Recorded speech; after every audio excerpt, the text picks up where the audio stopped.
So guys, I started from the crown of the wig cap, which we're going to look at as the crown of a human head. So here I'm just making use of my T-pins to hold my weave in place. My sewing point is going to start from the side.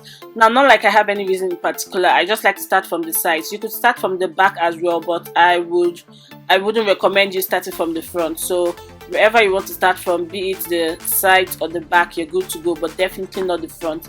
So I'm just sewing now. I'm going to follow that. I'm going to follow the line of the crown exactly, but this time around continue in a circular direction, because unlike the crown, which doesn't exactly go in a circular, which isn't exactly in a circular shape, I'm going to do my sewing in a circular direction. And this is a very delicate area, because this is the part that determines whether your weave is going to be in a circular direction or not. So you need to position your weave first and see it has formed that circular shape before sewing. So like I said, this is a very delicate area, so you just have to pay particular attention when you're on this area. So as you continue sewing, try and bring your hand as low as possible. As you can see, I was almost sewing outside of the wig cap, so like take your hand really down so there isn't any space left at the front. So that's what I mean by sewing really low. So as you continue with the sewing, when it comes to space being left from layer A to layer B, please try and leave as little space as possible, especially when it comes to the front. Like at the back you can freestyle, but when I say freestyle, I don't mean leave so much gap, no, but you could just not be so particular when it comes to the back. But at the front, please and please and please and please and please try and leave as little space as possible. So when you're done with the hair and you are brushing your hair, trying to give it a pattern, it doesn't show it's a wig and all of that. So we're just going to continue sewing and sewing in the same circular direction, obviously, till we get to the center. When there's like almost nowhere else to sew again, then I'm going to come back with my voiceover and give you guys like the other major explanation that remains. So for now guys, just enjoy watching me do the sewing, or would I say enjoy watching me as I sew.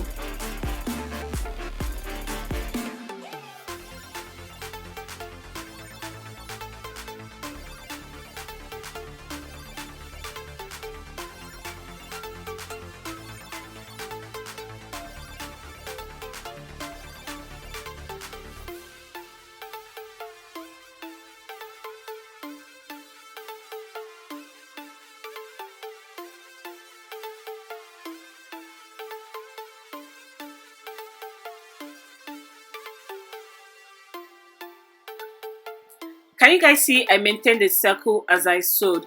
So this is what I mean by sewing in a circular direction. So I'm just going to continue sewing round and round till I get to the middle, which is also going to be the end.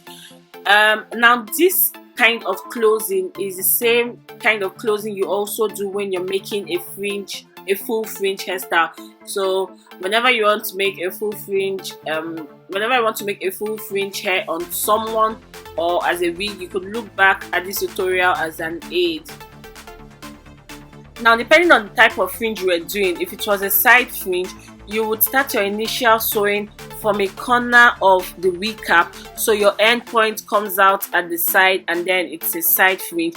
Or you could still just start the same way I said the sewing of this crown, end up the same point I'm going to end, which is the center, and then just give the hair a C part, which in turn results to a side fringe.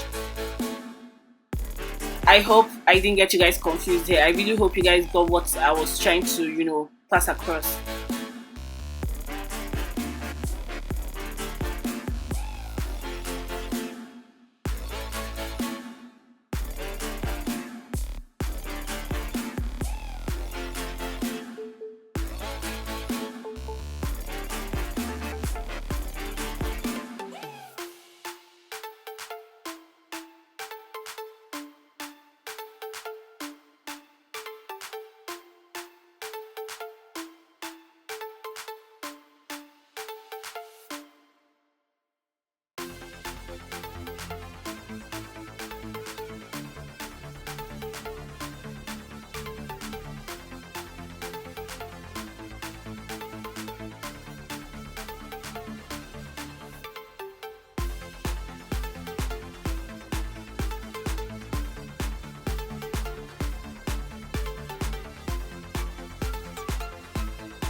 So guys, I've gotten to the point where there is obviously nowhere to sew on. Like, I have gone round and round and closed everywhere.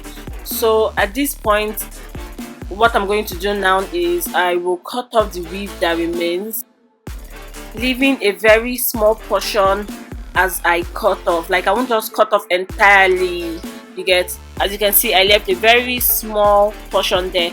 Now this small portion is what we're going to be working with. I'm going to pass my needle in through the weft of that very small portion there and go down to like the layers below, and I'll pass the needle back up to the center point. And now this step I'm going to repeat like 3 to 4 times.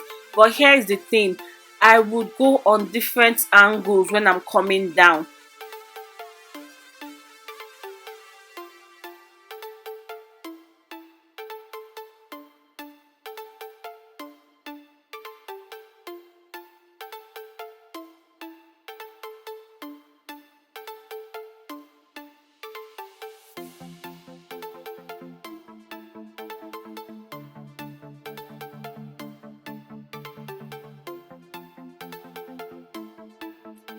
Okay, to make this thing easier now, let's just say I pass the needle down from the center point to the layer below from the front. That's like from the front I did all that, and then I passed the needle back up and came down again, but this time around on a different angle. Now that's second time, right? When I'm doing this the third time, rather than coming to the front, I'll pass the needle down at the back.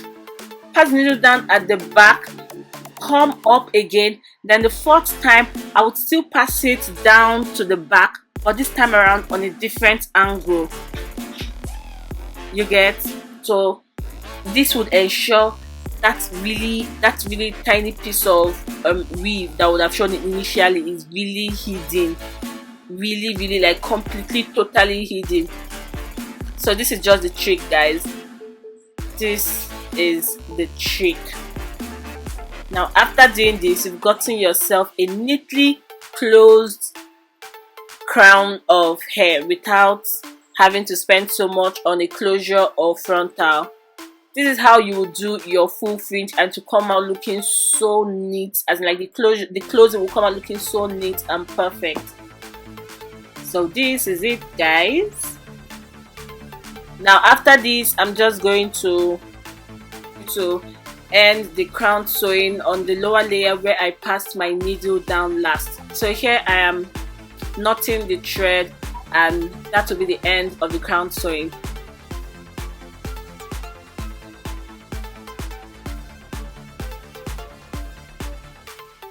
So can you guys see how very clean the closing came out? After this, I'm going to begin sewing the back, and then at this point I'm going to leave you guys watch me sew the back from the down to the crown. I'm also going to be showing how I brought the colors of the hair back to life and the different ways this hair can be styled. So watch till the end, guys, and learn a thing or two and enjoy.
So the C part I mentioned earlier in the video is something like this, but unlike this, which is just a straight line, a straight angled line, the C part has that actual C curve, you know, has that C curve to the part.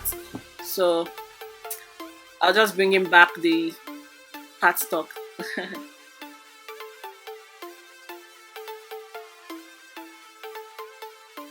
So this is an old video I made on a similar hair.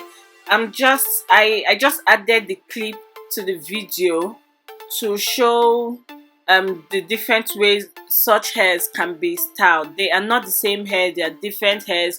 It's just for the sake of the styling I included this clip to the tutorial. That's it. So guys, coming to the end of this tutorial, I hope you enjoyed what you saw. I really hope you did. I put in, you know, much effort.